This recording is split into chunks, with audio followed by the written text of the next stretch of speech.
कल हम विचार कर रहे थे, हम योगाभ्यासी है।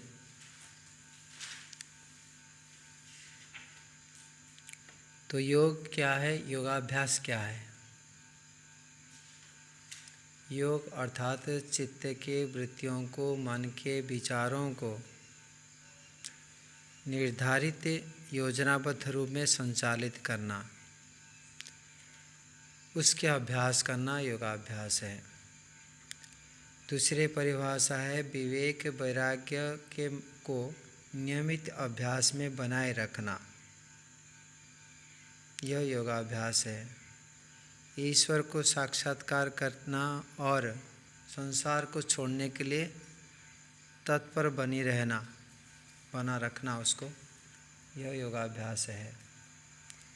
यम से आरंभ करते हुए समाधि तक प्राप्त करने के लिए अष्टांग योग का आचरण करते रहना, यह योगाभ्यास है। यम नियम आसन प्राणायाम प्रत्याधारणा ध्यान समाधि, इनको आचरण में लाना योगाभ्यास है। तो ये अनेक विधियों के माध्यम से ईश्वर को साक्षात्कार करना, संसार को छोड़ना, यह हमारे लक्ष्य है। तो हमारे लक्ष्य अर्थात योगाभ्यासी के लक्ष्य क्या होना चाहिए? ईश्वर प्राप्ति ही प्रकृति परित्यागाश्च, ईश्वर की प्राप्ति करना और प्रकृति को परित्याग करना। इसमें किसी को शंका है? जैसे कल शंका हुआ था कि क्या हम संसार को छोड़ते हुए ईश्वर को प्राप्त कर सकते हैं? यदि नहीं, तब यहाँ ऐसे क्यों बताया गया कि प्रकृति को छोड़ना है, संसार को छोड़ना है और ईश्वर को प्राप्त करना है? तो इसका अर्थ क्या होगा? लक्ष्य ईश्वर को प्राप्त करना है, लक्ष्य प्रकृति को छोड़ना है। परंतु ईश्वर प्राप्त करने के लिए जो जो आवश्यक साधन है, वो साधन रूप में तो विद्यमान रहेंगे ही, वो चाहिए।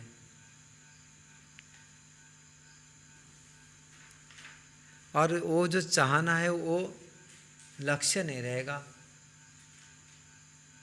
इसको जो समझ में आ जाता हो ना, तो हो गए, लक्ष्य समझ में आ गए। प्रायतः हमको ये लगता है कि मुझे दिल्ली जाना है, लक्ष्य है, अभी मुझे 1000 रुपया चाहिए, क्योंकि मुझे टिकट काटनी है, मुझे भोजन भी खरीदी करना है, तो यात्रा बस किराया भी है, इस प्रकार से मुझे 1000 रुपया चाहिए। तो 1000 रुपया चाहिए, इसलिए जो पुरुषार्थ करते हैं, इसी उद्देश्य से ही पुरुषार्थ करते हैं, तब वो ये गलत है। यदि दिल्ली को प्राप्त जाने के लिए हम पुरुषार्थ करते हैं, इसलिए 1000 रुपया के लिए पुरुषार्थ नहीं करते हैं, दिल्ली जाने के लिए पुरुषार्थ करते हैं, उसमें 1000 रुपया आ ही जाएगा कि नहीं? बस समझ में आ गई? हम 1000 रुपया को प्राप्त करने के लिए पुरुषार्थ नहीं करते हैं, हम दिल्ली जाने के लिए पुरुषार्थ करते हैं, तो 1000 रुपया मिल ही जाता है, मिलेगा ही। ये जैसे तरीका है, मुझे दिल्ली जाना है, मुझे 1000 रुपया चाहिए और मुझे 1000 रुपया चाहिए, दोनों में भिन्न है। तो उसी प्रकार से मुझे ईश्वर चाहिए, संसार नहीं चाहिए। ईश्वर चाहिए तो खाना भी पड़ेगा ना, खा लेंगे, सोना भी पड़ेगा, सो लेंगे, नहाना पड़ेगा, नहा लेंगे, वो सारे विधान बताया गया है, वही विधान कर लेंगे। परंतु शरीर मुझे नहीं चाहिए, मुझे शुद्धता नहीं चाहिए, मुझे जो भी संसार की वस्तु नहीं चाहिए, चाहिए तो ईश्वर। और मुझे संसार नहीं चाहिए, अभी ये बोलते ही हमको चुभता है। हाँ, ये जो हम चुभते, मुझे संसार नहीं चाहिए और संसार में रह रहे हैं, तो ये आपको दिमाग से इस प्रकार से हटानी पड़ेगी, मुझे नहीं चाहिए, तिल के मात्र भी नहीं चाहिए, प्रभु मुझे आप ही चाहिए, यहाँ तक पहुँचना होगा। और आपको को प्राप्त करना है तो आपने बताया मुझे खाना खाना पड़ेगा, आपको खाएंगे, व्यायाम करना पड़ेगा करेंगे, वस्त्र पहनना पड़ेगा पहनेंगे, प्रवचन देना पड़ेगा देंगे, जो जो नियम बताया जाएगा उस नियम को करेंगे। पर वो नहीं चाहिए, तो ये बुद्धि में लाना होगा। आज नहीं तो कल, कभी ना कभी करना होगा, ये जन्म नहीं तो अगले जन्म। राहुल जी समझ में आ गई? आगे लक्ष्य के बाद संकल्प। संकल्प किसको कहते हैं? संकल्प एक घोषणा, एक व्रत, ठीक है। तो व्रत भी करना होगा। संकल्प अर्थात तीव्र इच्छा, इच्छाओं को क्रियान्वित करने के, योजनाबद्ध आकार में क्रियान्वित करने की जो प्रवृत्ति है, इसको कहते हैं संकल्प। इच्छा हो जाना, फिर संकल्प करना, नहीं मुझे कोई वृत्ति नहीं उठानी है, ये संकल्प। नहीं मुझे दर्शन पूरा करना ही है, ये संकल्प। इच्छा तो है, उसको क्रियान्वित रूप दे देना, उस ज्ञान को कर्म में परिवर्तन कर लेना, उस ज्ञान को कर्म में परिवर्तन कर देना, इसको क्या कहेंगे? संकल्प। समझ में आ गई? तो शास्त्र में बताया जाता है जो जिसके अंदर में संकल्प नहीं है, व्रत नहीं है, वो पशु है। सुने ना? नहीं तो आपने जीवन में जिसके जितने व्रत है, जितने संकल्प है, वह उतने उतने महान है। आज जो संस्कृति के रक्षा करने के लिए, देश के रक्षा करने के लिए, किंबा धर्म को रक्षा करने के लिए जितने भी पुरुषार्थ किए हैं, उनके अंदर में केवल हम व्रतों को देखते हैं, संकल्प को देखते हैं। जिसको महान भी मानते हैं, अपने आँख बंद करके देखें तो आप किसको महान मानते हैं और मैं क्यों मानता हूँ? क्या दिखाई देगा? उनके संकल्प, उनकी क्रियाएं, उनके व्यवहार हैं जो कि मन में बांधे हुए रखते, उसमें हिलते नहीं हैं। उनकी तपस्या, उस संकल्प को पालन करने के लिए जो पुरुषार्थता, उस संकल्प को न छोड़ने के लिए, न तोड़ने के लिए जो पुरुषार्थता, समझ में आ रहा है? इसी कारण से महानता है। जो संकल्प को बार बार तोड़ते हैं तो उसको हीन माना जाता है, पशु माना जाता है, यहाँ तक शास्त्र में बताया गया कुत्ता माना जाता है। कुत्ता समझ में आ रहा है? जो अपने संकल्प को वो वमन करती है फिर खा लेता है, अर्थात त्याग किए हुए चीज़ को फिर ग्रहण कर लेता है। तो संकल्प के बिना हम देवता तो दूर के बाद मनुष्य भी नहीं बन सकते। तो आपने जीवन में जो लक्ष्य रखे हैं, उस लक्ष्य को प्राप्त करने के लिए अपने आप में संकल्पित करना होगा। तो क्या संकल्प करेंगे? लिखते हैं वैराग्यम प्राप्ते ईश्वरम प्राप्स्य इति व्रतम स्वीकरोमि। वो घोषणा करता है कि मैं वैराग्य को प्राप्त करूंगा, ईश्वर को प्राप्त करूंगा, ये मेरे व्रत है, ये मेरे संकल्प है। अपने आप को हम देखें, क्या ये संकल्प हम किए हुए हैं? यदि नहीं किए हैं तो हम योगाभ्यासी नहीं हुए। क्या संकल्प है? हाँ जी, कोई संकल्प है इन दोनों में? ईश्वर को प्राप्त करूंगा, वैराग्य को प्राप्त करूंगा, यह संकल्प है। तो ये संकल्प है हमारे पास में, कितने मजबूत है वो पता नहीं, ठीक है। कैसे है ये हम विचार करेंगे। वैराग्य को प्राप्त करूंगा और ईश्वर को प्राप्त करूंगा, ये जो व्रत हम करते हैं, संकल्प करते हैं, ये जो आप सिखा रख रहे हैं ना, ये कट्टी वस्त्र उत्तरीय पहन रहे हैं, ये गुरुकुल में रह रहे हैं, जो 4 बजे उठ रहे हैं और दिनचर्या को नियमित करते हैं, ये आपको बताता है कि आप व्रतनिष्ठ है। इसमें ढीला कर देना अर्थात हमारे संकल्प को तोड़ देना। तो योगाभ्यास के जो जो विधियां हैं आगे बताया जाएगा, उन विधियों को नियमित जो करता है उस विधियों को पालन करने के लिए तत्पर रहता है और संकल्प करता है, दूसरे को बताता है कि मैं नियम को पालन कर रहा हूँ, यह है संकल्प। तो इसलिए जो भी संकल्प करते हैं उसको दूसरे को बताने के लिए संकोच नहीं करना चाहिए, वो घोषित करना चाहिए व्यक्तिगत संकल्प। अपने जीवन को सार्थक बनाने के लिए जो भी संकल्प करते हैं उसको अपने से बड़े व्यक्तियों को, जो मार्गदर्शक है आपके, जो आपके हितैषी है, उनको जरूर बताना चाहिए। और आवश्यक हो तो सार्वजनिक स्थान में आपको घोषित करना चाहिए कि मैं ये संकल्प करता हूँ, मैं ऐसे करूँगा। जितने जितने आपने घोषित करेंगे उतने उतने अंदर से भय उत्पन्न होगा जब वो उसको तोड़ेंगे। तो यदि आपने आप में कोई संकल्प लिए हैं, कहीं लिखा पढ़ी भी नहीं है किंवा किसी को बताया भी नहीं है, वो संकल्प शीघ्र टूट जाता है। आप देखे होंगे रात्रि को सोते समय हम संकल्प करते हैं कल ऐसे करूँगा ऐसे करूँगा, सुबह होते ही सब भूल जाते हैं। उस संकल्प को क्रियान्वित कर नहीं पाते हैं क्योंकि हम किसी को बताए नहीं, कोई लिखे नहीं, कोई प्रोग्राम नहीं, कोई योजना नहीं, उसके लिए समय शक्ति नहीं लगाए। तो व्रत संकल्प ऐसे होना चाहिए जिसको आप स्वयं आपको बार बार चुभता रहे, आपको दिखता रहे कि मेरे ये व्रत है, मेरे ये व्रत है। कई होते हैं बहुत सारे संकल्प को हम तोड़ देते हैं। तो इसको कैसे याद रहेगा, उसके लिए अनेक विधियों का पालन करना पड़ता है व्यवहार काल में। जैसे आपने संकल्प लिया कि मुझे प्रत्येक दिन मंत्र याद करना है, श्लोक याद करना है, आपने याद नहीं कर पा रहे हैं, याद नहीं हो पा रहा है कि याद करूँगा, स्मरण करने के लिए जो समय लगाना है वो आपको भूल जाते हैं। बड़े बड़े गुरुजी जनों का मैं देखा हूँ, कई व्यक्तियों को देखा हूँ मैं।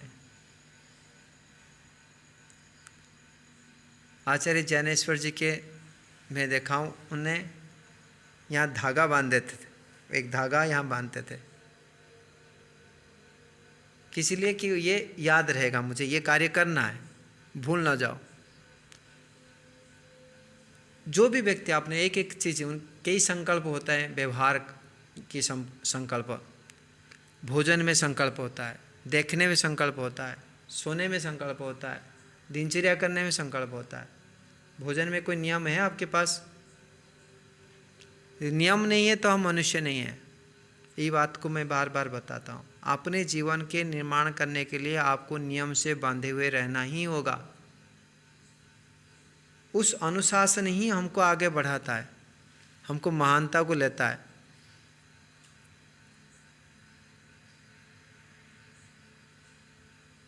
जैसे भोजन में नियम कि एक समय में, दिन भर में इस समय ही भोजन करूँगा, अन्य समय में ऐसे प्रसाद भी मिले तब भी नहीं खाऊंगा, व्रत है। भोजन मंत्र पाठ से पूर्व में जो जो चीज़ मिल गया उतनी ही खाऊंगा, भोजन मंत्र पाठ के बाद में कोई चीज़ नहीं खाऊंगा। कोई गरम गरम रोटी देते हैं, नहीं लेना है।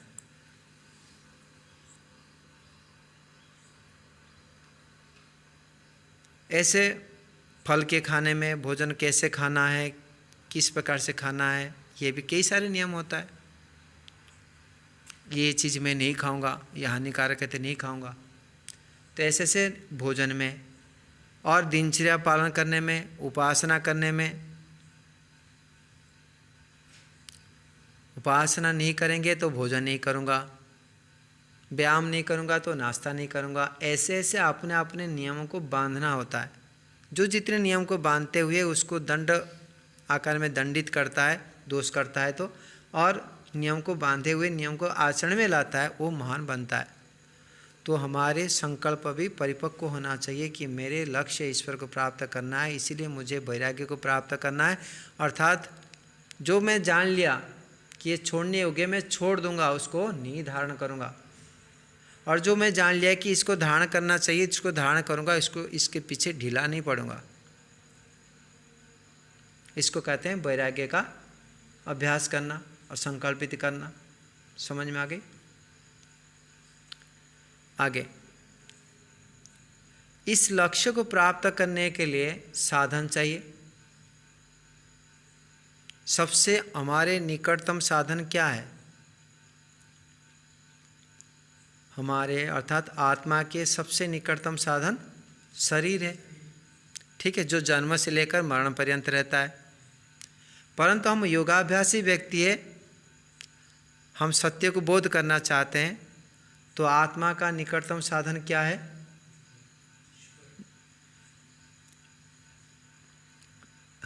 ईश्वर भी है, और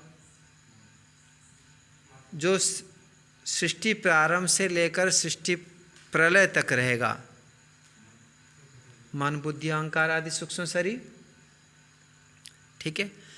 तो ये भी एक साधन है। ईश्वर तो साधन है ही, वो तो सदा वर्तमान है, हमारा हितैषी है, वो साध्य भी है और साधन भी है। परंतु जो जड़ पदार्थ के अंतर्गत यह मन बुद्धि अहंकार आदि, ये भी हमारे साधन है। और यह स्थूल शरीर, इसके पश्चात और स्थूल शरीर से बाहर जो माता पिता गुरु आचार्य धन संपत्ति मान सम्मान सब कुछ, ये भी साधन है अपने अपनी योग्यता के आधार पर, ठीक है। परंतु अंतिम जो साधन है, जिस साधन से कार्य करने के पश्चात हमको ईश्वर साक्षात्कार होगा, वह है मन को पवित्र बनाना, ठीक है। इसमें कोई शंका है? मन में अविद्या आदि संस्कार को नष्ट कर देना। मन में जो क्लेश है, अविद्या अस्मिता राग द्वेष अभिनिवेश, ये 5 प्रकार के क्लेश होता है। इन क्लेशों को नष्ट करते हुए प्योर बना देना मन को, चित्त को, यही काम है। और ये साधन है, ये शुद्ध साधन है, जो चित्त को पवित्र चित्त बना देना, तब तो हमारा मुक्ति हो जाएगी। उसके लिए जो पवित्र करने के लिए जो मुख्य साधन है, समझ में आ रहा है? तो उस कार्य को करना हमारा साधन कहा जाएगा। इसके लिए जो पुरुषार्थ करना, जब वो हम चित्त पवित्र मिल जाएगा हमको, हमारे काम हो जाएगा। तो चित्त को पवित्र कराने के लिए जो पुरुषार्थ करते हैं, उसको कहेंगे हम साधन को प्राप्त करने के लिए पुरुषार्थ करते हैं। हो गई? अभी धन हमारे साधन है कि नहीं, एक एक परीक्षण करके काटेंगे।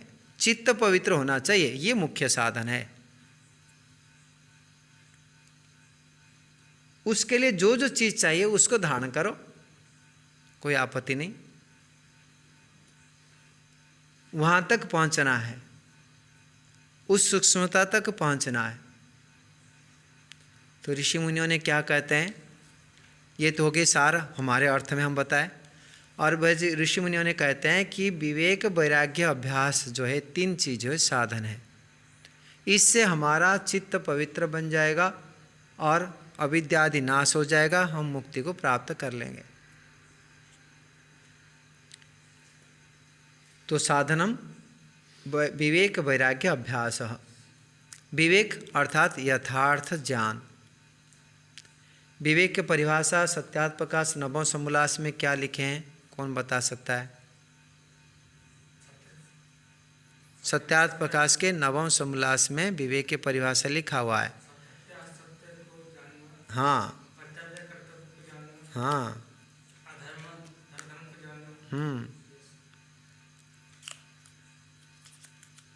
खोल के बताओ, और कौन बताएगा? सत्य असत्य, धर्म अधर्म, कर्तव्य अकर्तव्य का पृथक पृथक निश्चय कर लेना, ठीक है, इसको कहते हैं विवेक। तो संसार में कितने पदार्थ हैं? नित्य पदार्थ, जो मूलभूत में जानने के लिए पदार्थ क्या है? ईश्वर, जीव और प्रकृति। ईश्वर के विषय में यथार्थ बोध कर लेना, जीवात्मा के विषय में यथार्थ बोध कर लेना, और प्रकृति के विषय में व संसार के विषय में, प्रकृति से बना हुआ यह कार्य जगत और कारण जगत, इन विषय में यथार्थ बोध करना। महर्षि दयानंद सरस्वती सत्यार्थ प्रकाश के 9वें समोल्लास में इस बात को स्पष्ट किए हैं। शुद्ध ज्ञान, शुद्ध कर्म, शुद्ध उपासना से हम मुक्ति को प्राप्त कर सकते हैं। इसके बाद में बताते हैं इन पदार्थ को शुद्ध ज्ञान प्राप्त करने के लिए क्या बताया गया। इन तीनों चीज़ों को पृथक पृथक बोध करना, अर्थात आत्मा इन शरीर, मन, बुद्धि आदियों से, पंच महाकोशों से पृथक, इन शरीर, 3 शरीर से पृथक, इन अवस्थाओं से पृथक, ये बात को बताया। इसको बोध करना, पृथक पृथक ज्ञान कर लेना। पढ़े ना, 9वां समोल्लास हो गई, सभी व्यक्ति पढ़ लिए। हाँ, समझ में आ रहा है ना? तो उसको बार बार पढ़े तो पता चलेगी। तो ये पृथक पृथक बोध कर लेना, अलग अलग बोध कर लेना। हाँ जी, कौन नहीं जानता? किसी को शंका है कि शरीर से पृथक आत्मा है कि नहीं? एक बता सकते हैं आत्मा ही शरीर है? हाँ जी, अलग अलग है कि एक है? आत्मा और शरीर अलग अलग है। आपको कितनी उम्र हो गई? हाँ, अलग अलग है। आत्मा और शरीर हम अलग अलग नहीं है। आपने बताया अलग अलग है, एक नहीं है। फिर भी जब हम पूछते हैं तो हम बताते हैं हमको 23 उम्र हो गई। आत्मा तो अमर है कि नहीं?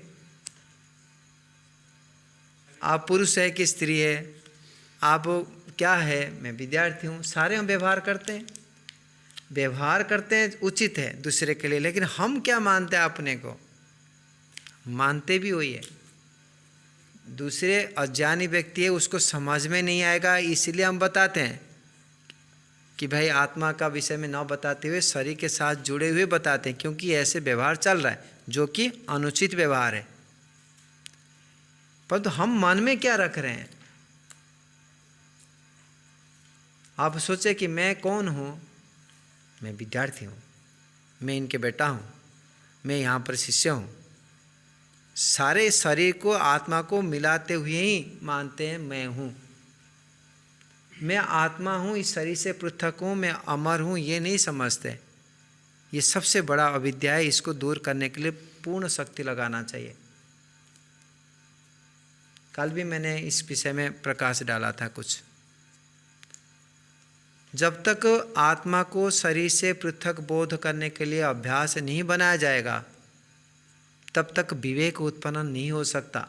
प्रारंभ में ही यह बताते हैं कि शरीर से मैं पृथक हूँ, पंच महाकोश से मैं पृथक हूँ, ये विवेचन करना। स्थूल शरीर से, सूक्ष्म शरीर से मैं पृथक हूँ, ये विवेचन करना। योग दर्शन के भाष्यकार भी दूसरे ही सूत्र में आत्मा और मन के भिन्नता को बोध कराए। क्या बताया? आत्मा का लक्षण क्या बताए? दूसरे सूत्र में योग चित्तवृत्ति निरुद्ध के भाष्य में बताया। अपरिणामिनी अप्रतिसंक्रमा अनंताश्च, ये हो गया आत्मा का। फिर तद विरुद्धा चित्त, उससे विरुद्ध जो वो चित्त है।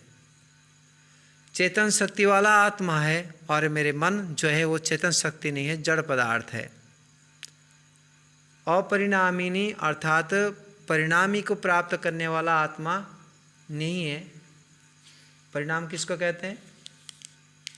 परिणाम हो जाना, परिवर्तन हो जाना। जैसे स्थिति में रहता है उस स्थिति में नहीं रहना। दूध से दही बन जाना, फल जो है सड़ जाना, है कि नहीं?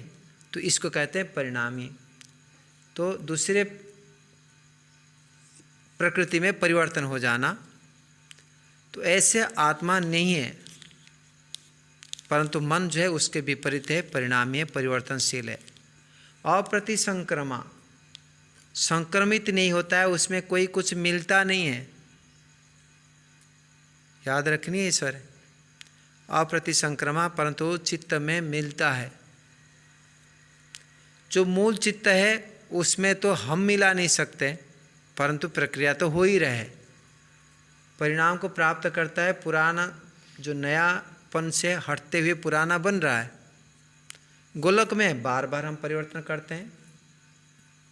मस्तिष्क में जैसे अन्न है वैसे मन बनता है, तो अन्न को हमने जो ग्रहण करते हैं उसी प्रकार से बुद्धि मन आदि जो गोलक परिवर्तन हो जाते हैं, उसी प्रकार से मन भी, सूक्ष्म मन जो है वो भी परिवर्तन हो जाता है, उसी प्रकार से आत्मा को बोध कराता है।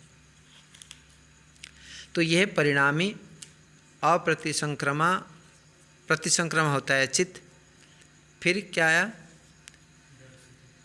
दर्शित विषया, देखने वाला है और शुद्ध भी है।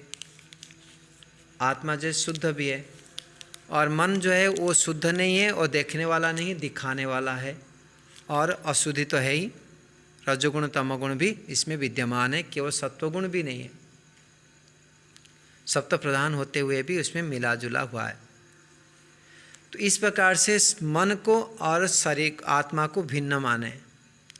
मन को तो हम देखे ही नहीं, मन के विचार को जानते ही नहीं, तो कम से कम शरीर को माने। शरीर से मैं पृथक हूँ ये बोध करे। शरीर जड़ पदार्थ है, मैं चाहता हूँ तो हाथ उड़ता है, नहीं तो नहीं उड़ता है। तो मैं अलग हूँ, ये शरीर अलग है, ये बुद्धि में लाना। उसके लिए भी दीर्घ काल तक अभ्यास करना होता है, बिना पुरुषार्थ से संभव नहीं है। तो ये प्रयास करना। इसी प्रकार से विवेक को जानना।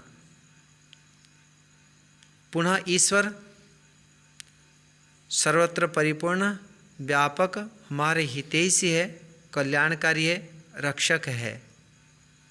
जो आर्य समाज के नियम आदि समझते हुए उनके जो मुख्य 5 कार्य उसको समझना। क्या है मुख्य 5 कार्य?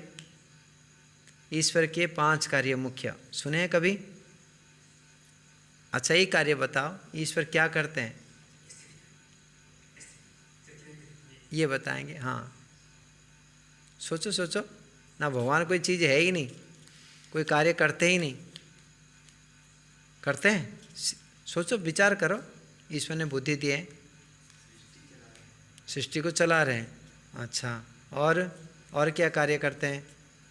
ईश्वर के मुख्य कार्य क्या है? 5 मुख्य कार्य है। सत्योपदेश पढ़े हैं कभी? ब्रह्म विज्ञान पढ़े हैं? उसमें लिखा हुआ है।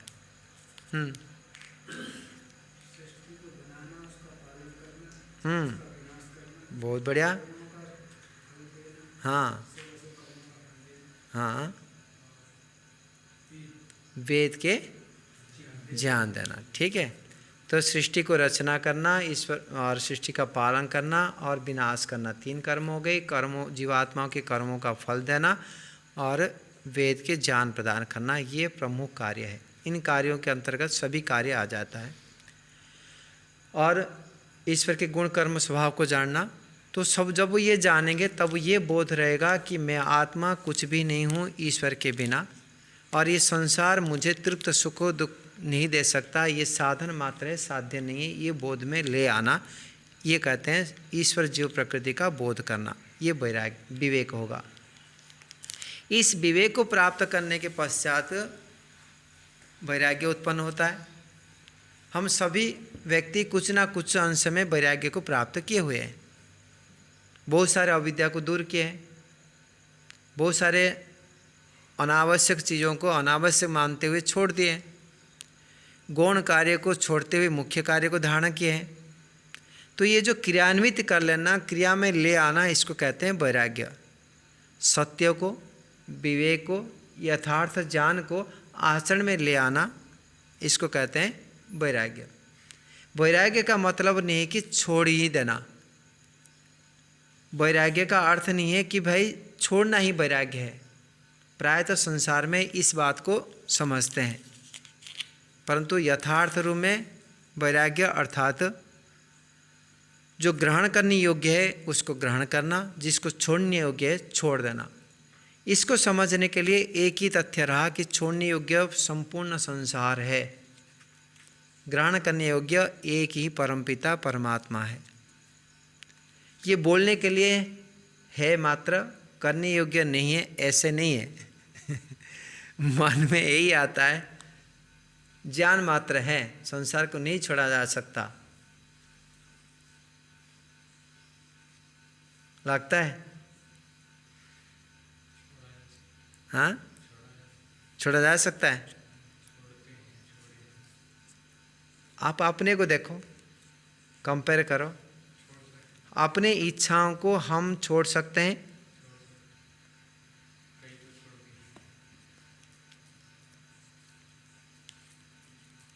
आंख बंद करके देखिए, मैं क्या चाहता हूँ। जो चाहता हूँ उचित कि अनुचित, तो आपको उचित ही लगेगी। तो चाहना ही मना है, ईश्वर के अतिरिक्त अन्य चीज़ों को चाहना ही मना है। इस प्रकार से परीक्षण करना होगा और कुछ नहीं। माध्यम वही है। क्रियात्मक रूप में आपको देखना होगा, सुबह मैं चाहता क्या हूँ, ये चाहता हूँ, मेरे स्तर इतने हैं। समझ में आ गई? किस लेवल की चीज़ को चाहता हूँ, मेरे लेवल उतने ही हैं। कोई एक व्यक्ति चाहता है मैं डॉक्टर बनना चाहता हूँ, कोई एक व्यक्ति चाहता है कि नहीं मेरे पिताजी की नौकरी मुझे मिल जाए, वो चपरासी है तो चपरासी बन जाओ बस। कोई चाहता है कि मैं राजा बनूंगा, कोई चाहता है मुझे कुछ नहीं बनना है, मुझे सन्यासी बनना है। सभी के भिन्न भिन्न हो गया कि नहीं? तो इन चाहतों में भी अंदर में योग्यता ज्ञान रहता है। संसार में भिन्नता क्या है, किस कारण से भिन्नता है? किसी व्यक्ति के पास 10 रुपया नहीं है, वो करोड़पति बनने के लिए तत्पर है, और एक व्यक्ति जो है करोड़ों रुपया को ठुकरा करते हुए छोड़ते हुए जंगल में चला जाता है। देखे हमने इतिहास भी देखे, बड़े बड़े व्यक्ति, संपन्न व्यक्ति छोड़े, राजा महाराज भी घर छोड़ते हुए जंगल गए। ऐसे भिन्नता क्यों, किसके आधार पर होता है? आज आपने किसी को बड़ा मानते हैं, आदर्श मानते हैं, किस चीज़ को देखते हुए मानते हैं? कर्म को, व्यवहार को देखते हैं। फिर भी उसके बैकग्राउंड में क्या है, किस चीज़ के कारण से वो महान है? ये भिन्नता क्यों है? एक चपरासी है, आप यहाँ पर देख लो, कोई एक आचार्य है, एक विद्यार्थी है, कोई एक कर्मचारी है। ऐसे भिन्नता क्यों? सभी का हाथ में बुद्धि है, सभी के साथ में हाथ पैर है, आँख कान है। हाँ, संस्कार, गुण, ये सभी के आधार भी सब ज्ञान मात्र है। जिसके बुद्धि जितने बड़ा है वो उतने बुद्धिमान मानते हुए भी उसको महान माना जाता है। ज्ञान मतलब नहीं कि शाब्दिक ज्ञान होना, वो व्यवहार के रूप में ज्ञान होना। ऐसे ज्ञान जिसको परिवर्तन कर लेता है, व्यवहार रूप दे देता है, वो ज्ञान। शब्दों का रटा हुआ विद्वान को हमने महान नहीं मानते, कि वह किसके पास धन बड़ा है, अधिक करोड़पति बन गया, उसको भी महान नहीं मानते। जो विद्वान बनते हुए यथार्थ रूप में प्रयोग करता है, और वो विद्वानता उसको कहा जाता है जो संसार को छोड़ने के लिए तत्पर है। जो त्यागी है, जो छोड़ता है, समय दिया है वो समय को छोड़ता है, शक्ति को छोड़ता है, धन को छोड़ता है, बल को छोड़ता है, घर को छोड़ता है, तो उसको हम महान माने। जो पकड़ के रखता है मुझे ये चाहिए, ये चाहिए, ये चाहिए, इतने बढ़ाऊंगा, इतने बढ़ाऊंगा, इतने बढ़ाऊंगा, उसको कोई महान नहीं मानते। कोई जो धनवान को महान मानते हैं तो हमने स्टैचू बना के रखते हैं चौराहे में, वो तो नहीं करते कोई धनवान के। तो उनके गुणों को और गुणों का धारण करने वाला जो ज्ञान है वो विचित्र है। तो कहने का अर्थ, जो जितने जितने विवेकी है और उसके आधार पर जो वैराग्यवान है, अर्थात आदर्श व्यवहार करने वाला है, वो महान बनता है।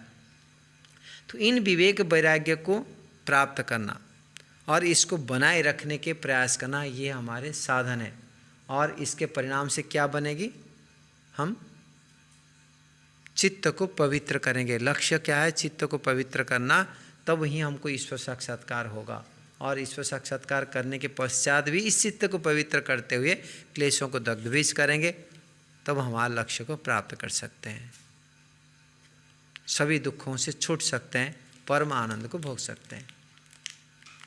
तो सार रूप में आज क्या विचार किया गया है कि हमारे जीवन के लक्ष्य इस जीवन में पूर्ण पुरुषार्थ करते ईश्वर को प्राप्त करने के लिए प्रयास करेंगे, संसार को छोड़ने के लिए प्रयास करेंगे। इस जीवन में हो नहीं हो हमारे पुरुषार्थ, ये हमारा लक्ष्य अर्थात आत्मा के लक्ष्य जो है, एक दिन मुझे ईश्वर को प्राप्त करना है, संसार को छोड़ना है। वो कितने दिन में प्राप्त होगा, कितने दिन में छोड़ेगा, वो मुझे नहीं पता, लेकिन लक्ष्य मरे वही है। उसके लिए मुझे संकल्प करना होगा, बार बार व्रत लेना होगा उत्तम साधन को प्राप्त करने के लिए। और जो साधन, मुख्य साधन क्या है, विवेक वैराग्य को प्राप्त करने के लिए मुझे संकल्प करना है। संकल्प के बिना हम कार्य को गति नहीं दे सकते। संकल्प उसको कहते हैं ज्ञान होने के पश्चात उसमें क्रियान्वित करने के लिए जोड़ देना। इसलिए जो संकल्प करने के लिए व व्रत को प्राप्त करने के लिए, लक्ष्य को प्राप्त करने के लिए 3 साधन बताया गया, विवेक वैराग्य अभ्यास, अर्थात यथार्थ रूप में जानना और उसको जो जान लिया उसको आचरण में लाना, और उन दोनों क्रियाओं को यथावत बनाए रखने के लिए प्रयास करना। इसके लिए हमको जो उपाय है वो करेंगे, जो विधि है वो करेंगे, आगे हम विचार करेंगे। ये हमारे साधन है। तो इसके बाद कुछ उसके लिए उपसाधन है, कुछ विधियां हैं, उस विषय में आगे चर्चा करेंगे।